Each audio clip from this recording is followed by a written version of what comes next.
Well, leadership's easy when things are going good, right? When things are going good, it's easy to be a great leader and be respected and admired and all that. It's when things aren't so good or when people are scared. So I think the first thing that you should do, and we did this early on, back late February, early March, when things started looking like they were going to go in a bad direction, I think you got to make sure that your team knows that you have their back. Welcome to the Club Capital Leadership Podcast, where you will learn to grow your business, grow your leadership, and grow and develop your team.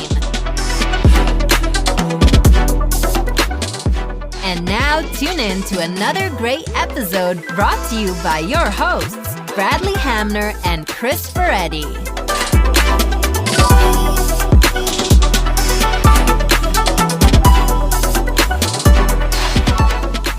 I was really excited to have Craig on the Club Capital Leadership Podcast. He's somebody that I've wanted to have on for quite some time. We touch on a number of different topics. We obviously touch about his background, leadership in crisis throughout the COVID-19 situation, value proposition selling, exactly what is that, and then how to do it, building a team and all the things you need to be looking for on the front side to be able to build, recruit, hire, and develop a successful team, and just the importance of growing yourself as a leader. And the thing that I thought was interesting is that throughout all of those broader topics that we discussed was just the undercurrent of positivity of him as a person and how important that is in his leadership. And I think that that's obviously evident in not only his own organization and how successful they've been, but how he's been able to transition that into his CWC coaching and how he's been able to help others throughout the country. So what are a couple things that you picked up that you thought were important? 2 words, decisiveness and empathy. Just like Dan Pena says, it's okay to be wrong, but it's not okay to be in doubt. And when it comes to empathy, it's how you can utilize it to make your team more productive. And what I mean by that is if you learn what's going on in a team member's lives and what's driving them, and you can articulate how the company goals is actually in basically parallel to what those drivers are, then it's going to lead to more productivity out of your team. And I'm glad that Craig actually broke it down. So I'm excited to see what our listeners are going to get out of it. With that being said, let's get started. Google makes it easy. Swipe a card, pay for marketing. Sure, you get a few more phone calls, but they have nothing to do with your business. The truth is, Google can't understand the buyer's intent. Enter Matt and Maddie Jonesa, the husband-wife duo adding intention to your online marketing game. As a State Farm agent himself, Matt built his business by maximizing the volume and quality of inbound calls. His success led to the creation of DirectClicks, a company helping insurance agents across the country grow their business through online campaigns. They focus on Google ads, so you don't have to spread your budget across the internet. With attention to detail and transparency, they provide monthly review calls, exclusivity, and the lowest cost per click. So before you swipe that card, contact Matt and Maddie Jonesa at directclicksinc.com. Again, that's directclicksinc.com. Craig, we're really excited to have you on the Club Capital Leadership Podcast. Thanks for coming on. Appreciate you inviting me. Good to be here.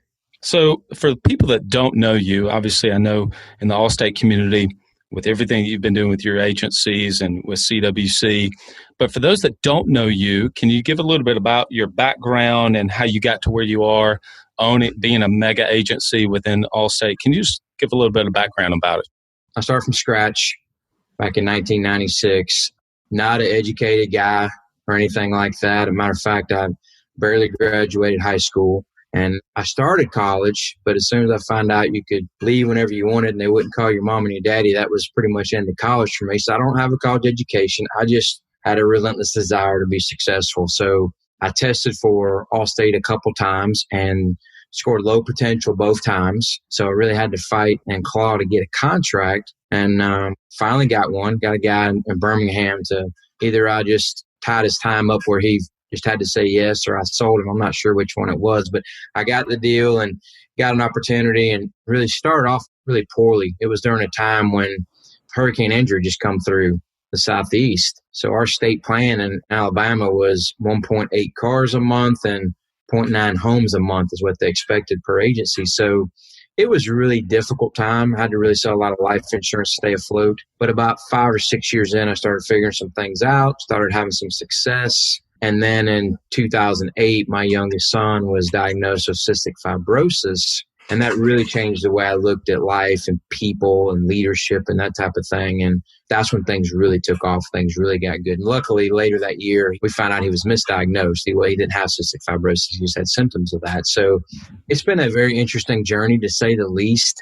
And I certainly didn't start very well. It took me some time and been through a lot of things, made a ton of mistakes, but it's been good. And a lot of the things that happened, I'm glad they happened, or it wouldn't have made me who I am today. So sometimes going through those ups and downs can be a really good thing. And I think for me it was. So now we've got 4 locations in 2 states, and also have another company where we work with agents all over the country and staff and help them and help train and coach the owners on leadership and that type of thing. And it's going really well. So one of the things you mentioned there, as leaders, and everybody that's listening to this podcast are leaders within their own companies and their own agencies, we always want to feel like that when we look at somebody else's end and we compare it to our beginning or our middle, it's not fair to be able to do that. And so for you to say all the challenges that you faced early on and then in those first 5 to 10 years or so, and that you did have those struggles, makes it down for other people to be able to realize that it's not always going to be just this upward climb up and to the right, so to speak. And so can you talk about a little bit more just about how failures have shaped your own journey and what you've been able to learn from that? Oh, yeah, no question. I mean, I think a lot of times, especially when people first meet somebody that is, quote, successful, they see all that they have today, whatever that might be, whether it's a big company or a big team or assets or whatever. But man, the overnight success stories, at least in the business world, they're not very common. There's usually a lot of sleepless nights and pain and worry about not only yourself, but the people that you're responsible for, and I think people lose sight of that a lot of times, that it's really, if you have a staff, if you have a group of people in your company, at least the best leaders that I know, they worry more about them than they do themselves. What are you going to do to make sure that everybody there has an opportunity to provide for their family? So yeah, there's a lot of heartache and a lot of ups and downs and sleepless nights. And, I can remember staying up all night trying to figure out where I was going to get business the next day. Who was I going to call? This was back before you really had the power of the internet, and literally going through like the yellow pages of the phone book, looking at different occupations, thinking one occupation might spark my memory of somebody I know that does that. And I could call them. That was how you kind of, or at least I prospected back then years ago. So yeah, there's all kinds of failures, but I think that's what makes people who they are. And when you have those types of situations that go wrong, it's like I tell people all the time, you have to be decisive in business, because even if your decision is not a great decision, you're still going to learn from it, right? So either you grow because the decision was a good one, or it didn't work out like you thought, and you learn from it. So being decisive is key. People that can't make decisions and put things off and don't take any action because they're scared of what might happen, those are the ones that really limit their growth. So as long as you're not making reckless decisions, if you're trying to figure out which way to go with something, that's just a great way to learn and get better. And yes, you will make some mistakes with that. I've made countless mistakes with all those types of things, but I was lucky enough to learn from some of those things. So the next time it happened, I could identify it maybe a little bit quicker, knew what to do a little bit better, and then things start rolling in the right direction. So there's a lot of ups and downs, no question about it. Sometimes people just don't realize that. They don't understand that unless they've been through a similar journey. Yeah, I'm totally with you. I think that there's a great saying by Dan Pena who says that I may be wrong, but I'm never in doubt. And I really like that. And it basically speaks to what you're saying, that you have to be decisive, and not just be decisive, but believe that what you're doing is the right thing. Even if you're wrong, you have to be 100% in conviction that what you're doing is the best thing that you could be doing at that point in time. And at the time of this recording, we are doing it in the middle of COVID-19, basically. I mean, we're all aware of all the negative aspects of it and how it's impacted the economy and how it's impacted people's daily lives. But I'm confident that there's got to be some silver lining to it, some positive side to it. And to me, it's giving business owners the opportunity to be the leader of a winning remote team. And I think that they can also just learn good leadership skills, like learning to manage a team when you're not physically there. So what are some things that a business owner could be doing right now to improve their leadership, to work on their leadership?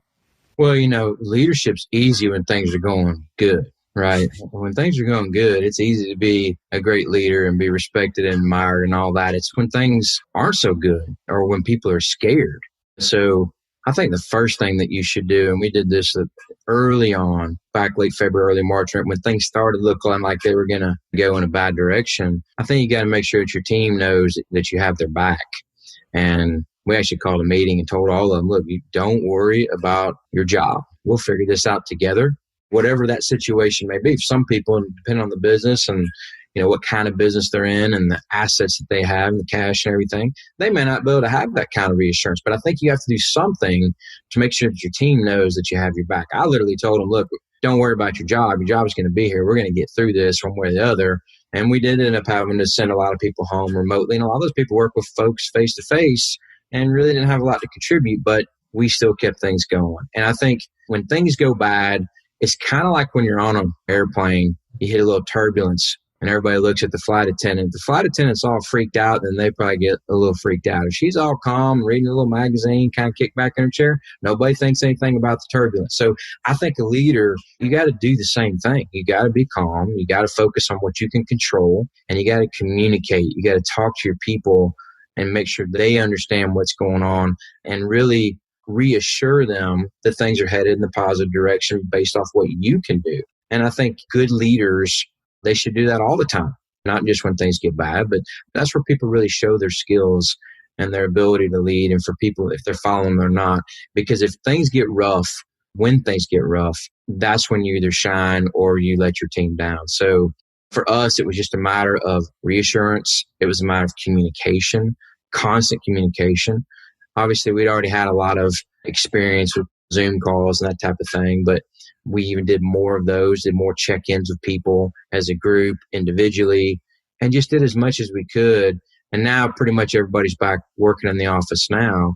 I think that's really what it boiled down to for us. It was just a matter of keeping everybody together, looking out for one another, and really good communication about what was going on and what was going to happen to them. And because a lot of times I think owners or leaders in general, if they don't hear things from their team, they assume everything's fine. And a lot of times that's not the case. Sometimes people don't want to speak up. They don't want to say anything. I think you need to have conversations with people and make sure that they're okay. There's a lot of stuff going on right now. There's a lot of things in the media and on social media and in the world that just is very scary for a lot of people.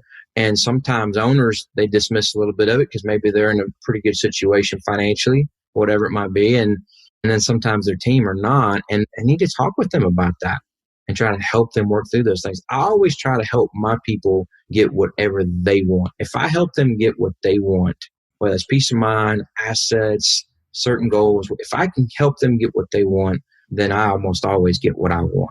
So that's the way I go about it. And I had to learn that the hard way early on. I wasn't like that at all.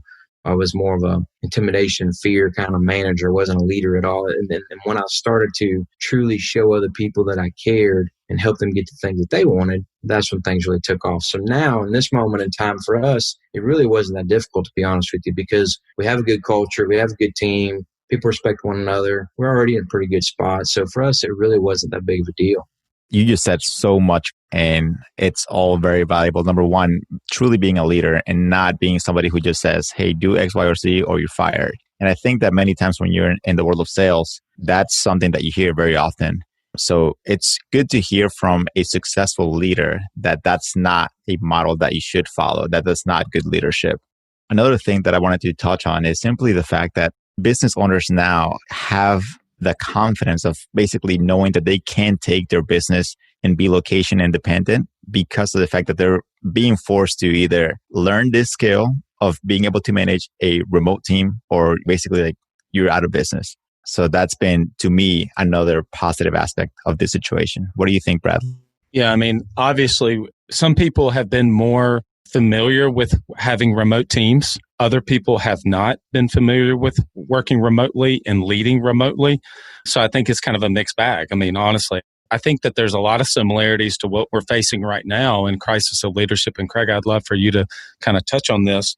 But I was thinking about how what we're going through really compares to an emergency room situation. So if you think about the ER, it's crisis mode every day, not just in COVID-19, because you touched on almost every single one of these. But 4 things that are recurrent in an emergency room are also recurrent in a crisis situation like we're facing in leadership. And that's constant communication, flexibility, speed of action, or what you refer to as decisiveness. And then fourthly, extreme focus. So it really has pared down the things that you can focus on working remotely with your teams. And you have to obviously communicate constantly with your team, have extrinsic flexibility, speed of action, extreme focus. What are your thoughts on those four things, Craig? Yeah, I agree with all of that. And the other thing that I would add in there during this period of time is, and you mentioned flexibility, I think sometimes you also need to have some empathy for these people and what they're dealing with, especially those. I mean, think about it, man. These people, they've got kids in daycare and everything is pretty tight as it is. And then all of a sudden, they have all this stuff thrown at them. They got to work remotely. They got their kids at home. Now the schools are asking them to do e-learning from home while they're working, while the dog's barking, all this stuff going on. So and you need to have a little empathy about that situation and realize that, hey, you know what, maybe we have some standards and expectations of what we require when everything is normal and everything is good. Maybe don't completely relax them to say, hey, just do whatever you want, but understand that it may be a lot more difficult for those things to actually happen and that it's not all their fault that they're being put in this situation, right? And have some empathy for that. So we have a couple here that they're not performing like that they normally would. And is that causing them any type of disciplinary action or anything? No. Because I understand it's a temporary thing, right? And there may be some businesses out there that they just decide to go completely remote because everything's perfect. For us, I still think having a culture of people that are, around one another when it comes to the social part of what we do with accountability and coaching and leadership, all that, I still think that really matters. And I don't want to go where we're all remote. I don't like that. So during this period of time where I feel like I knew it was going to be temporary, then I would kind of let my guard down a little bit on that because I wanted to be empathetic of what was going on with them. And I realized it's difficult, especially if you have small children. I mean, my kids are old enough now where it's not really that big a deal. When you got a 14 and a 17-year-old at home, it's not a problem. If you have a 3 and a 5-year-old at home or a 6 and a 9-year-old and they're having to go through still doing what they were doing in school, and now you're responsible for that while you're still responsible for your job and everything, it's a huge amount of stress on some of these people. So I think being empathetic of their situation and helping to guide them through that and let them know that you're understanding of what's going on, I think that's really important as well. Yeah, and I totally agree with that. You have to be so empathetic on some of these Zoom calls with kids climbing over and everybody's apologizing. You just say, hey, listen, nobody has to apologize anymore for that. It's fine. It's not a big deal. We'll get through it. All right, so let's transition. I want to talk about, obviously, get into some insurance-specific things. So value proposition insurance selling. I mean, value proposition gets thrown around a lot. So it's really a two-part question for you. So number one, what does selling with value actually mean? How do you interpret that? And then number two, and more importantly, how do we actually do it? I mean, first of all, people say that all the time. You got to value sell. And in our business, the value proposition of a local agency is your relationship, your advice, and the education that you can offer for your people, recommendations, that type of thing. It's not just service with a smile. I think that's what people have to learn. So the days of just quoting and hoping that you save somebody some money on their car insurance, to me, those days are long gone and have been for a while if you're going to be successful. Now, it's all about, if I'm talking to Bradley and talking to him about his insurance, it's about what you need and why you need what you need and going down that road. It's not about, hey, what do you have now? Let's do an apples comparison at the very end. After 20 minutes, I hope that I'm at least $1 a month cheaper than what you have. That's not really what we're about. We want to do the right thing. We look at it very much like a doctor. You go to the doctor's office and they're going to weigh you. They're going to take your blood pressure. They're going to take your temperature. And there's not going to be any negotiating about these things. They're just going to tell you, here's what we're going to do. And this is it, right? And you do it because it's important and because they're the professional and they've got the license and they're trying to figure out what's wrong with you and they're trying to get you better. Well, right. We go about it the same way. We have a conversation. It doesn't matter what Geico wrote for you or what some other captive agent wrote. We're going to figure out what you need. And we're going to have a conversation to determine that.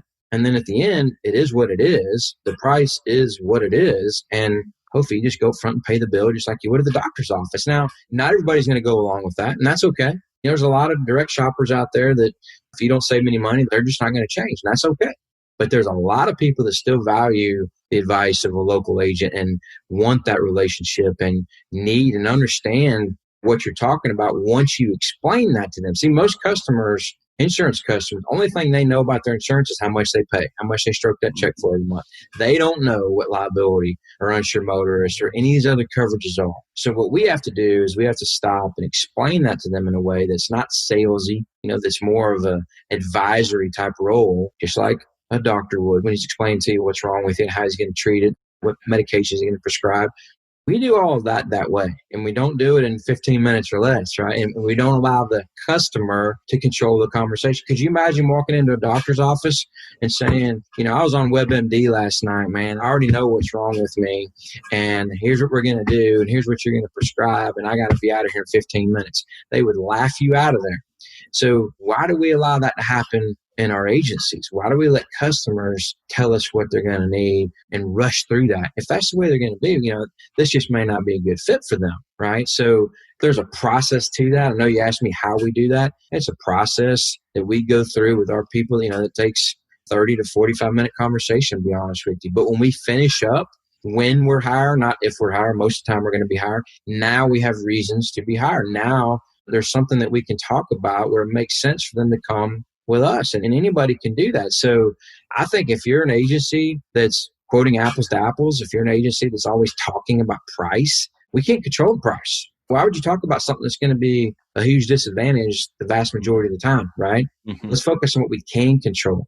The coverages, the relationship, the advice, those types of things. There's nothing we can do about price. There's no coupons. There's no Black Friday. There's no sales manager to call to reduce the monthly rate. It is what it is. So instead of focusing on those things, let's focus on what we can control. And if we do a good job with that and we position that correctly, and with that customer doing it the right way and explaining it in a way where it makes sense to them, there are people that will pay more. People are buying coffee every morning that costs $5, $6, $7, right? Would they not pay $2 or $3 more a day for insurance to make sure their family's livelihood and financial situation is not completely turned upside down forever? Yes, they will. It's just how you articulate it. It's how you talk to people. Nobody wants to be sold anything. Bradley, if you need a suit and you go into a store to buy a suit, you already know what you want. And a guy walks up and says, "Hey, can I help you?" What do you say to that guy? What do people say? "I'm just looking," right? Every time. That's what you're going to say. And you went in there to buy something. So you're talking to a customer. You can't use language that forces them to be defensive about whatever it is you're trying to sell. It has to be advice. It has to be recommendation. It has to be education. So we go through a whole process that I think does a really good job with that. I learned that early on years ago. My main location is in Huntsville, Alabama. If you look it up, we're the number one city in the country for tornado damage. Not tornadoes, but tornado damage. So rate increases here they've just been a way of life. My company's always first on rate increases. So I had to figure out, how am I going to sell? How am I going to compete when I'm always higher? Well, it came down to those other things: coverages, relationship, advice, truly being there for somebody. I'm not just giving service with a smile. So people throw that around a lot in our industry. Value-added selling on value, whatever you want to call it. What it really boils down to is your ability to do those things. If your agency is not going out of your way every time you talk to a customer to give advice, that's your biggest value proposition. The advice that you can give based off the relationship you have with that customer. That's what differentiates you from your competition. Geico can't do that. Progressive can't do that. Most of the other captives are not going to do it. So when you do it, it sets you apart. And maybe you don't get everybody. You're not going to get everybody. But what if you got one or two more households a day by doing it that way, and you're doing it the right way, the right coverages, so you can sleep better at night? There's just so much that goes into that. But what I tell our people and the people that we work with across the country is, you're the number 2 professional in anybody's life. The second most important profession in anybody's life. The doctor's number 1, because if you're not healthy, it doesn't matter. But after that, if we don't do our job right, there's nothing a CPA or an attorney or anybody else is going to get them, especially staff, really is. And they just come in. A lot of times they're very transactional, and they're missing out on conversations and asking questions that could truly make a difference in somebody's life. So we try to teach all this. We try to instill this in their mind, that what they do makes a difference for people, and that they can be a positive impact on somebody's life. And it's all about the questions that you ask, the conversations that you have. And then at the end, yes, that's value selling. But what we're really trying to do is just treat people like family so that if something happens to them, they're in a good spot. Would you also agree that the business that you write whenever you're giving advice, making recommendations, and giving people what they need, also that business is a lot stickier too and stays on the books a lot longer? When you sell on price, you're going to die on price. If that's what you're going to rely on, we tell them, look, even if you are less, don't focus on that. Why make a big deal out of that? Because the minute something happens and it goes up, they change a car or have a rate increase, whatever, now all of a sudden price is a big deal. You were the one that said it was a big deal to begin with. Now you're trying to defend that. So yeah, what we want to do again is just do the right thing for that customer and put them in a position so that they're going to be taken care of. And then the price is just the price. And you're right. It's going to be better business, retains better. It's easier to service because when you do that, typically you get everything in their household. So it's a lot less expensive to service a book of business that is cross-sold than a book of business that has a bunch of monoline policies in it. It's just easier. It's cheaper. But for me, it's also about just doing the right thing for somebody. When that policy goes out, like we have floors on our liability limits here. There's certain places we won't go beyond. We won't go lower than that because I don't want my name on that out there. I don't want something happening and me being responsible for that. So absolutely. It's definitely the best way to grow your book for sure. And you get more referrals and they buy other things. They're more willing to listen to your advice for life insurance or something else. So to try to do it on price is just kind of crazy.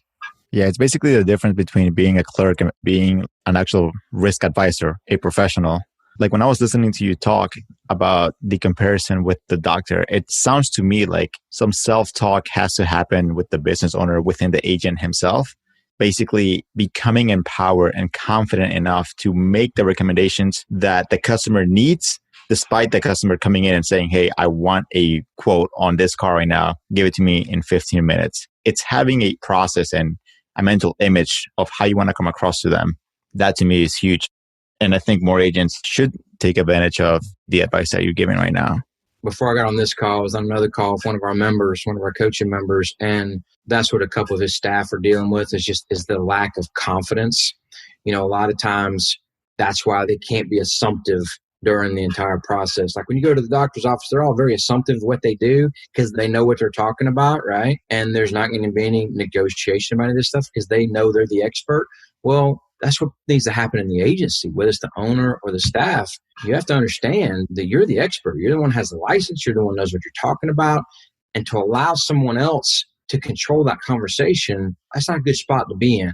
You've got to teach your people to be very assumptive about things and be confident about things because they know more than the person they're dealing with. And they not just that they know more about the definitions, but they know why that person needs what it is they're recommending. And they got to believe in that. We also talk a lot about internal objections. External objections you get from customers. Internal objections are the ones you have for yourself. Sometimes these people that are trying to sell high liability limits, umbrella policies, life insurance, when you get in there and really start asking them what they have, they don't have that stuff. They don't have an umbrella policy because they don't believe in it. And that's an internal objection. So you have to believe, you have to know in your heart that these are the right things and this is why. So that when you start talking to people about it, you have some conviction and some passion in your voice and it comes through. And then that's what's going to lead you to getting that deal done at the end. If you're just very black and white about it and there doesn't seem to be a lot of energy with what you're saying and that customer can kind of feed off of that kind of in a negative way, then you're probably not going to get that deal done. They have to believe why you're saying what you're saying and why that matters to them. And you've got to be able to articulate that. So yes, having confidence from the owner all the way through the organization about what it is you guys do, what you're all about. And really it comes down to like your culture, where everybody believes in the common goal and the mission of what everybody's doing there to truly help people and treat people like family. That has to be something that's led from the top down and something that's talked about all the time. And people have to actually lead by example and do it. And if you don't, then customers can tell when you're faking. If you're faking it, it's not going to work out. So you mentioned something there that I've never heard before, and that's internal objections versus external objections. I mean, I've heard objection handling for a long time, and I've never heard it put that way, but internal and external objections made me think about a couple podcasts ago, we had Seth Preuss, the guys from Mivation and Racing Snail on, and he was talking about intrinsic motivators with the team and extrinsic motivators with the team. But I really did like that about internal objections, because I agree with you. If they're not carrying the proper amount of limits themselves on their own policies and what they need to have, it's really hard to be authentic and genuine to make a recommendation to somebody else if they don't actually believe in that themselves. There's no question, man. I mean, we do workshops here at the agency. We'll have 12 people come in from around the country, mainly producers. We do a lot of coaching and leadership workshops too, but most of our workshops are for people that are selling. And we usually get to this question at some point during the day. We'll ask everybody, how many of you in here believe that everybody should have an umbrella? And every one of them will raise their hand. Everybody should have an umbrella. Every once in a while, there'll be somebody, no, I don't believe someone should. We have to kind of squash that. But for the most part, they're all like, yeah, everybody needs an umbrella. And we talk about how important that is. And then the next question is, well, how many of you have an umbrella? And there might be like 2 hands go up. And we're like, that's an internal objection because you don't believe in what you're saying. And I challenge people all the time, owners, look, if your people don't have an umbrella, get an umbrella for them and tell them if they don't make enough money in the next 30 days to pay for that umbrella, then just buy it for them, because they're going to close so much more business by owning what it is they're recommending, because of the way it just comes out in their voice. And then what if that customer does ask them, right? What do you carry on yours? And I got state minimum. I just think it's right for you. I think you should. I mean, come on, that doesn't work, right? So challenge your people to stop selling from their own pockets back before they knew what they're doing. Yeah. And a lot of people, that's just the way they operated for a long time. Some of them still operate that way. Some people that have been in the business for 20 years, they still have state minimum limits. They're just lucky nothing's ever happened. So yeah, getting your people to believe and to buy into what it is you're doing and what you're trying to get them to do with your customers, that's huge. No question. Yep. There we go. That's 100% true. And I feel like the employee can't even communicate like, hey, before I actually didn't have a full umbrella policy until I learned the benefits, and here's what they are, and here's why you should get an umbrella policy as well. I think that story can actually resonate with the client and allow them to see like, hey, this person that I'm speaking to is not just a salesman. Like, they were clueless at one point, then they saw the value in it, and then they got it. So therefore, I can trust them because they have been in my shoes before. Absolutely. Absolutely. No question about it. And I feel like no complete conversation about leadership is fully complete without talking about building a team, like anywhere from recruiting to interviewing to hiring, etc. In my opinion, employees are by far the biggest asset that any business can have. And when I speak to business owners, they tell me that that's also the part where they struggle the most. So what process would you recommend to business owners out there for basically building a team that's once again recruiting, interviewing, onboarding them, etc.? Yeah, well, look, staffing, it never gets easy. I think it gets easier as you go, but it never gets easy because there's just so many different things that you're dealing with that can go on. And, our whole process is we're trying to peel back the layers of the onion as early as possible, right? When we're recruiting people, when we're interviewing them, I'd rather fire them during the interview than 6 months later once I figured out they're not going to work. And when we start working with agencies, that's what we find a lot of times is they don't have a process in place. They get all excited about somebody because they got a license and they're taking their comp plan and they interviewed well, and then they come in and there's nothing there. So for us, it's all about, again, communicating. First, when we start interviewing somebody or talking to somebody, experience is really not that important on the sales side, maybe on the service side, but on the sales side, we're looking more for ability. If I'm running the Dallas Cowboys, I need a quarterback. I need somebody who can play quarterback, not somebody that knows the playbook. I need somebody who's got the ability. So this is the same thing. We can teach them insurance. We can teach them all the specific things they have to learn about the technical part of it. But I need somebody to talk to folks who can pick up the phone. I need that type of personality. And once we identify that, once we feel like we're in a good spot there and this might be a good fit, then we're going to start asking them questions, very specific questions about activity that they're going to have to do when they come on board. For example, they're going to make between 80 and 100 phone calls a day. Chris, how does that make you feel? And if we get any negative pushback, any red flags at all, that's probably not going to be a good candidate. So like everybody listening to this, think back on the people that didn't work out, the ones you had to fire or they quit. What could you have done differently to keep that from happening? That's what I've always done through my whole career. Every time I lose somebody, it's like, all right, what could I have done differently? Maybe an exit interview could help you with that. Sometimes it's not appropriate depending on the situation, but you can always look back on what you did or didn't do. So it could be very simple things like computer skills. Sometimes people, they can walk into a room and light it up and sell anybody anything, but they can't learn your systems. Maybe what you need to do is have something in the beginning. Maybe give them a little bit of a test to see if they're okay on the computer or not. There could be a lot of things, though. The main thing, though, is that you communicate your expectations and your standards when it comes to the activity that they're going to have to do, and you discuss your non-negotiables. Non-negotiables are no stealing, no forging, no gossip, all those types of things, and really communicate well with them on the front end, all those things that you remember that cause people to leave, and get that done on the very front end of the cycle instead of 6 months later. And then what will happen is, yes, you will run some people off. You will cut some people out. You will tell them this is not for them. That's fine. It is so expensive to hire people and train them, whether it's you or somebody else, and spend all that money and time to then 6 months later lose that person. You are so much better off, even if you end up hiring a lot less people, to do that in the very beginning. No question about it. So, our whole hiring process is really designed around that. And there's a lot of specifics that go into that, regarding the phone interview, the face-to-face, the follow-up, all the different things that we do. Right now, in the middle of this whole deal of COVID, right now is a great time to be interviewing, great time to be recruiting, great time to be trying to hire, because a lot of people out there, are looking for work, and a lot of these people would be really, really good in an agency. No question about it. A lot of these service-oriented folks, they'd be really good.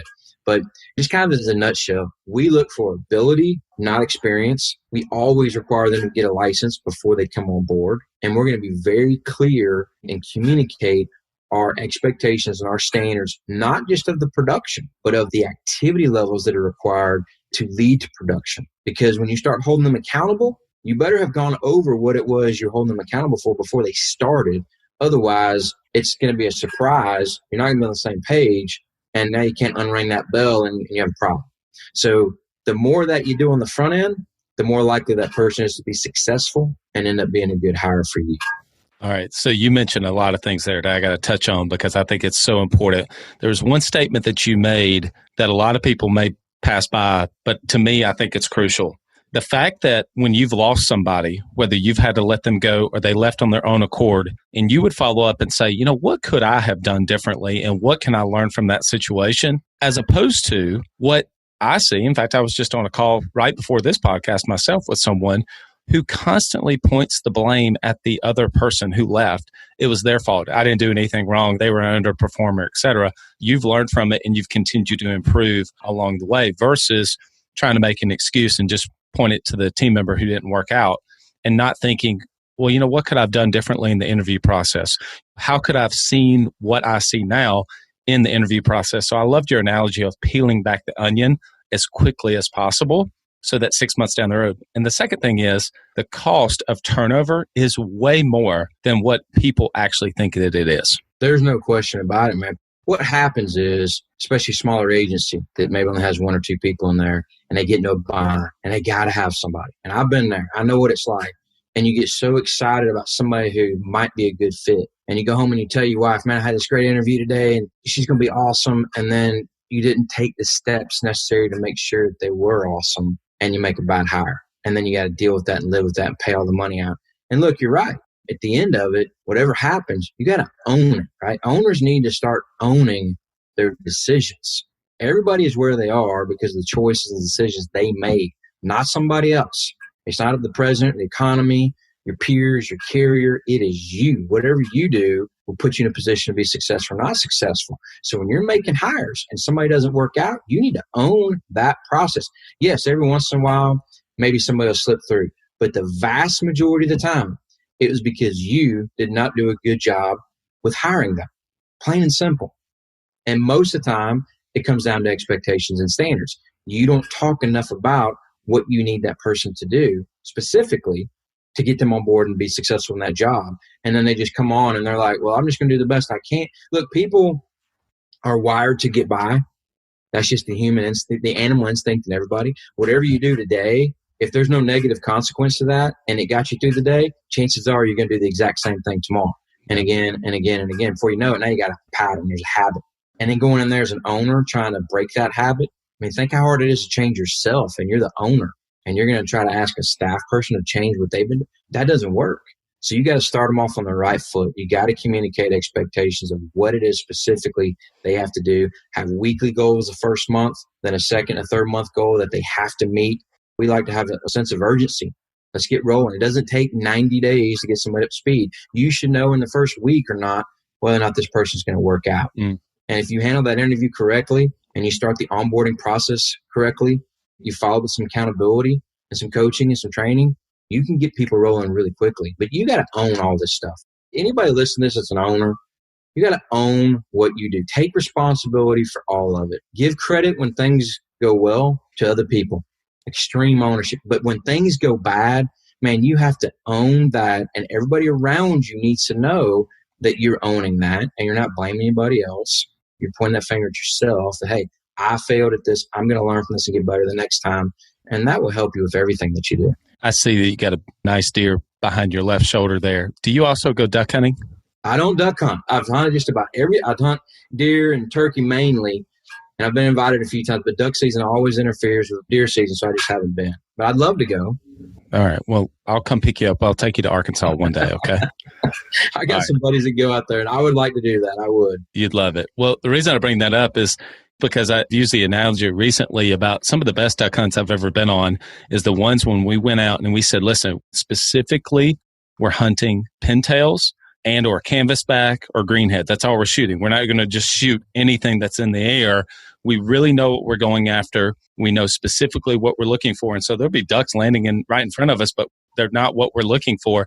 And I do feel like that what you're saying there about being very clear on what the expectations are in the business, you know what you're looking for ahead of time, not just, well, let me just pull anybody in and then hope it works out. Yeah. When you hire somebody and you hope things work out because you're just praying for it or whatever, I mean, that's not a good strategy. That's not a good process. You've got to be very clear. They need to know. People want structure. It's like sometimes you start role playing and kind of push back on that a little bit. People want to be trained. They want structure. They want to know there's an opportunity. They want to know things are run well. A lot of small businesses, they kind of fall a little short there because they just kind of sometimes do things by the seat of their pants. You need to have more structure. People sometimes have a tough time competing against large corporations because a lot of the things that the corporations do. Well, in that small business, that's something that you can do. You can have, a really good handle on the way you onboard people and the way you hire and recruit them and train them and get them up to speed and do it one-on-one or shoulder to shoulder as much as possible. But a lot of times people, they just skip that step. And then they wonder why they keep having these people that either don't do well, very mediocre, or just constant turnover. So definitely just think back on what happened in the past and what you could do to make that better the next time. And we have a complete process in our platform, CWC, where we go through everything, all the documents necessary to do it, but go through each step of it. When you start to make ads to start recruiting people, all the way through in the development process of that person, because it's so crucial. Your staff are the biggest investment in your business, and you need to think of it that way. So we've spent a lot of time, obviously, we started off with your background, leadership in this crisis scenario with COVID. Then we transitioned to value proposition and how that got into discussing about development with a team. And then we talked about building a team and how important culture is and what's the right process and communicating expectations of accountability and activity. I really want to transition now, and I want to ask you about the importance of growing yourself as a leader. So transition from the team now to how important it is as a leader to constantly be growing, learning, and improving themselves as a leader. And then the second part I want you to talk about is obviously Joseph has been a huge part of your organization and is, and a lot of people want to be able to try to find somebody like that in their organizations to develop and grow. Can you talk about that process, what that was like, and just some things, tidbits for people that want to have somebody like that in their organization? Yeah. First of all, in terms of growing as a leader, there's a lot that goes into that, and a lot of things I've done right and a lot of things I've done wrong. I guess probably the biggest thing that I would recommend folks is surround yourself with people that are going to bring you up. There's a lot of people out there that whether your peers you went to school with, could be even family, that are constantly bringing you down and are negative about things. And I think, frankly, you need to try to figure out how you can stay away from those people. You need to surround yourself with people that are going to help you do more. Even if it's somebody that's not necessarily in your industry, it could be somebody in another industry, but people you look up to, that you admire, that you want to be more like, and surround yourself with that group of folks. People are kind of like the average of the 5, 6, 7 people they spend the most time with. If you see successful people out there that you can develop relationships with, I would certainly do that. I think so much of what we do is tough and being positive. I cannot stand being around negative people. It drives me nuts. It doesn't matter what the situation is. There's always something that we can look at as good. And there's some positivity that comes out. Like right now, this COVID thing, there's plenty of good that comes from this. All the time that people have been able to spend with their family and really do things that maybe they couldn't have done before. And just, there's always good, right? So me, what I want to do is I want to be around people like that. I also want to be around people who will hold me accountable and kind of challenge me and maybe push me on things that maybe one of your friends would never do. Or people that might be a little further behind you would never do because they don't think that's their place. So it's always good to have folks that might be a little bit above you. It's like the people in our program, the mentoring program, I'm very blunt. I'm very like, this is what you need to do. And I'll tell them why. And I will call them on those things because I know, not just because that's just how I'm wired, but I know that's effective. I know that when people hear the real truth about things, sometimes when you call them on or you know what, that will get them to take action on something versus just always pandering somebody. So who you're around says a lot. And I'm not a huge reader of books. I'm not one of these guys that reads a book a week like a lot of people like to do. But there is a book out there called Radical Candor by Kim Scott that I would definitely recommend everybody read. It's a great read on not just, and this kind of transitions to the second part of your question, but it helps you identify yourself as a leader, but then also helps you identify the qualities and the characteristics of the people that are around you and what kind of leaders they are. And you want people who challenge people professionally, but show people that they care personally, right? When someone knows that's how you feel about them, that's where you get the ultimate amount of growth, okay? So Joseph's really good at that. When you're working with somebody and you're holding them accountable and you're trying to develop them, they have to know. Your team, they need to know, the people that are working for you, they have to know that you care about what happens to them personally, but you are challenging them professionally. There's so many people that they just enable folks. They don't say anything at all. They're just lazy managers and just hope it gets better. Maybe they just run every meet with a fist on the desk and they don't care about them one bit. They have all these different styles and you'll read about these in the book. Okay, the book is great, but identifying that quadrant where you are challenging people professionally while you're showing that you care about them personally and you have people around you that you're developing a leadership, kind of like Joseph, which we'll talk about in a minute, to do the same thing, that's when things really start to happen. Your leadership style, it's kind of like, and I know you got an Auburn football in the background, but I'm a huge Bama fan, okay? And whether you're a Bama fan or not, everybody should be able to learn something from Nick Saban. Nick Saban runs a fantastic organization. He's not cool mom. A lot of owners like to be cool mom. They want to be friends with their employees. They want to be the ones that buy them beer on Friday night. You need to be the head coach of your organization. You need to challenge people. You need to hold them accountable. Who's going to be better for their future? Cool mom or head coach? I think head coach will 100% of the time. And sometimes people don't want to do that. They don't want to be that person. They don't want to micromanage. They don't want to hold people accountable to things. You have to do that. You have to do it in a way where they know that you care. So we always try to find out what motivates somebody, what specifically they want to do with their money, what kind of goals they have. And then we build plans to help make that happen. And then we hold them accountable. It's all about making their goal happen, not about me or the agency, but about helping them buy that house or pay off that debt or buy that car. We make it all about them because staff really don't care how much you make. They care how much they make, right? So we need to think about that and put it in those terms. Now, when it comes to Joseph and people in that type of position, again, you got to look and see what kind of leadership qualities this person have. Where are they failing? Every leader I've ever hired to go into that position that failed, it was because they didn't have radical candor. They couldn't challenge people professionally while they shared the code. They cared about them personally. It was one or the other. Most of the time, it was because they tried to be friends with them. And that doesn't work. You can still be friends with them. Okay. You can still be friendly with them, but man, you got to challenge them professionally or they're never going to grow. So that process of bringing somebody on and going down that road, and we have a whole course on our platform design to teach people how we go through that. The gist of it is you want to bring somebody in, they can complement your weaknesses, not necessarily just like you. That doesn't really help you as much, but you got to obviously be able to trust them. And then they've got to be able to lead people. They got to challenge them professionally while they show they care about them personally. And then you have to empower them to do that. One of the best tips I can give anybody when they're trying to develop a leader, let your leader, whoever it is they're wanting to be the leader, let them run meetings. Don't have a meeting with your leader sitting right next to you and you run everything, and then you adjourn the meeting. And now you want that other person to hold everybody accountable and be the guy, but they're not the guy in the meeting. They need to be the guy in the meeting. They need to run everything, because the people there in the room are going to look at that person as either a position of authority or not. If they're not even running the meeting, they're not going to listen to that person when it's time to hold them accountable. So there's a whole process with that in terms of getting somebody on board to be that right-hand person. And comp is definitely an issue. There's a lot of things that go through that process, but Radical Candor is a great book. If you've never read that, first half of it's kind of boring, but the second half is really good, and it gets into what it's really all about. And that's what it's about. And you kind of think about your own style. Most people don't do anything, or they're an enabler. They're an enabler. They just like, you see these people on American Idol, trying out for American Idol, and they start singing. They cannot sing, but somebody's told them that they could, right? They're enabling that person to go out and try, thinking that yes, they can do it when they know they can. Don't do that. When you know somebody's not a good fit, send them down the road. Let them go do something else. Let them get started with another part of their life, right? So there's things that you got to do as a manager, as a leader, to help your people.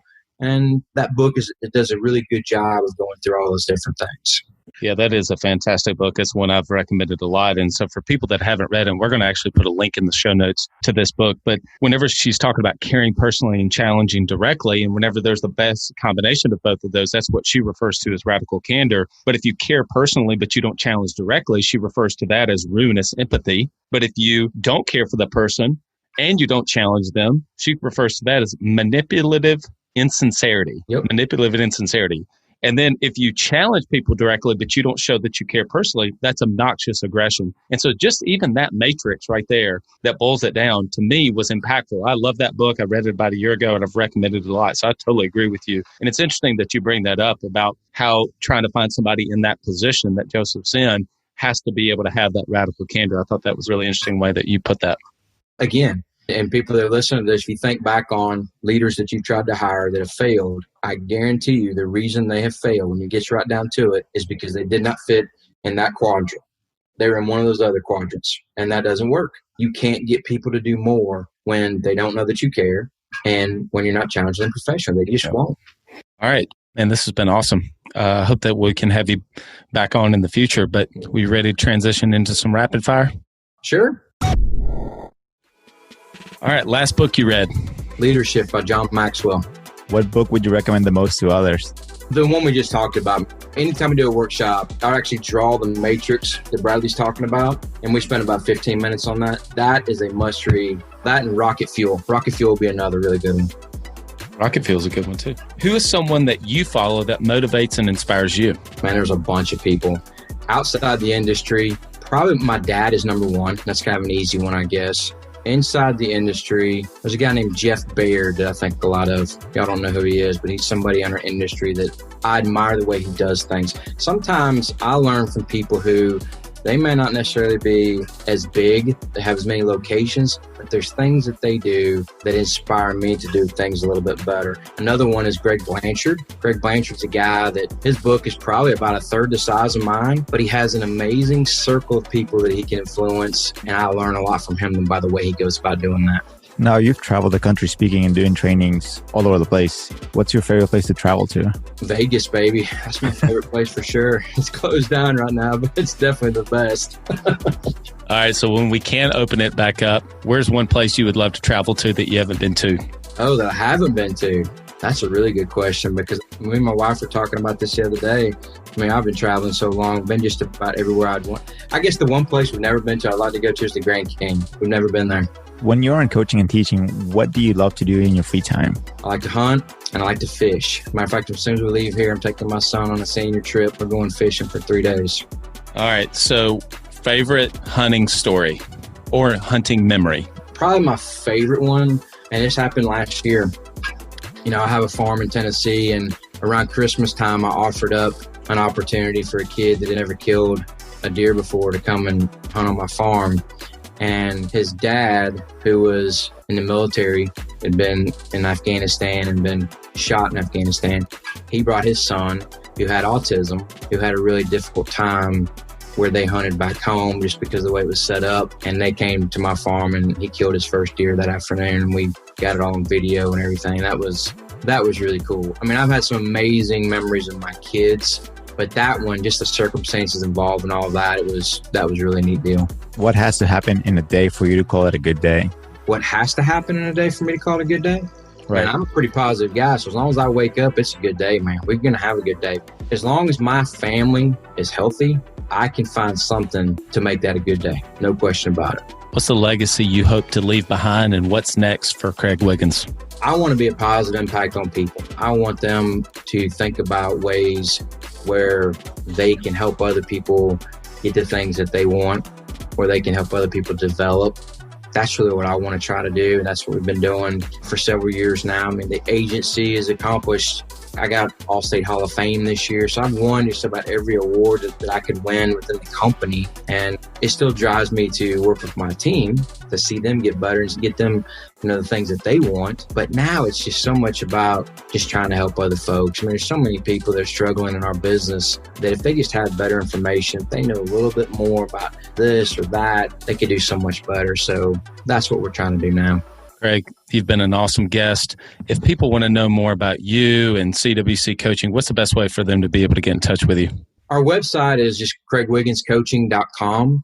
They can go check us out there. You can email me at craig@craigwigginscoaching.com. Reach out anytime and get me on Facebook. I'm very accessible. If you send me a message, I will return it. I'll call you back. We'll be glad to have a conversation with you, try to help you.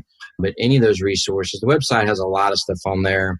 And look, even if you don't become a member of our program, if you're in this business, or if you're in the insurance industry and you want some help, you want somebody to talk to kind of understand maybe a little bit more about what you could do different, I'd be happy to help you. So feel free to reach out. Hope you'll come back on the Club Capital Leadership Podcast in the future. Absolutely. I appreciate the invite. Appreciate you guys having me. You guys are really good at what you do, and appreciate the conversation. Absolutely. Thank you so much, Craig.